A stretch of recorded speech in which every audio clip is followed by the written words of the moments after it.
Барлықтарыңызға сәлем. Бүгін менің видеома қош келдіңіздер. Видеоның атауынан көргендей, бүгін сіздерге жеміс-жидектердің пайдасы туралы айтатын боламын. Ғалымдар күніне 800 грамм жеміс-жидек пен көкөністерді қабылдау адамның өмір жасын ұзартатынын дәлелдеп шықты. Әр күнде 80 граммнан 10 мәрте көкөніс пен жеміс-жидекпен қоректену адамның өмір жасын едәуір ұзартуға ықпалын тигізеді. Ендеше әрбір жемістерге жеке-жеке тоқталайық. Сәбіз ұмытылған сұлулық пен ұзақ өмір сүрудің сыры. Сәбіздің құрамында каротин өте көп. Ол ағзаға түскенде А дәруменіне айналады. Сондай-ақ С, В, Д, Е дәрумендеріне және микроэлементтерге өте бай. Сәбіздің құрамында калий, кальций, магнит, темір, фосфор, магний бар. Сәбізді емдік мақсатта шикілі немесе шырынын пайдаланады. Сәбіз ағзаға барлық жағынан өте пайдалы. Шие раушангүлдер тұқымдасы сүйекті жемістер тобына жататын ағаш және бұталы өсімдік. Енді оның ағзаға пайдаларымен таныса кетейік. Шие қанды сұйылтады. Қанды сұйылтап тазалайтын шие бауыр мен өтті де тазалайды. Және іш қатуын кетіріп, ас қорытылуын жеңілдетеді. Аш қарынға желінген шие аздырады. Шие шырынын терге жақсы дақтарды кетіреді және безеулердің де кетуіне ықпал етеді. Шие жемісі ауруды басуда аспириннен де әсерлі. Апельсин диаметрі 5-10 сантиметрлік дөңгелек пішінді цитрусты жеміс. Ал дәмі сұрыбына байланысты және тәттіден ащыға өзгереді. Сондай-ақ тәтті және ащы апельсин болады. Ең көп таралған түрі тәтті апельсиндер. Олар тағам дайындауда, медицинада және косметологияда қолданылады.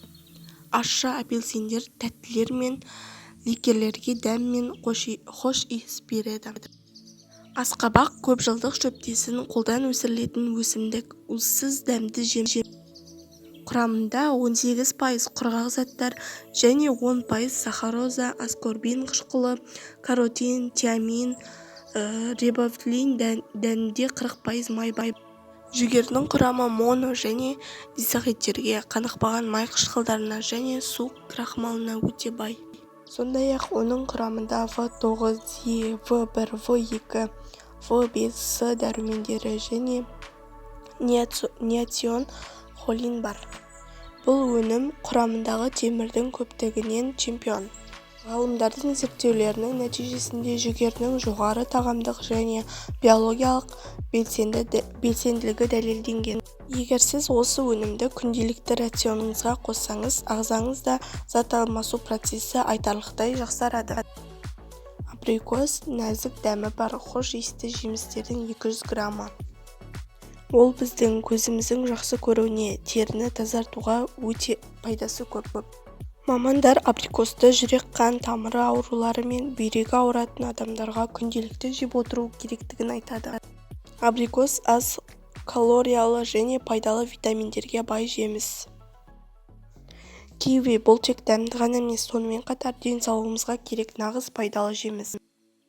Бұл жеміс киви құсының құрметіне осылай аталған. Кивиде апельсинге қарағанда дәрумен мөлшері 2 есе көп. Ал С витамині иммундық жүйені ынталандырады, стресске және жасқа байланысты процестерге қарсы тұруға көмектеседі. Киви жемісінде серотиннің өте көп болуы бұл жемісті ас қорыту және жүрек-тамыр жүйесі үшін өте пайдалы етеді. Сарымсақтың бірінші пайдасы ол бактериялармен күреседі. Сарымсақты шикілей жегенде аллицин заты бөлінеді. Бұл зат түрлі зиянды бактерияларды жояды. Сондай-ақ антисептикалық, яғни залалсыздандыру қабілетіне ие.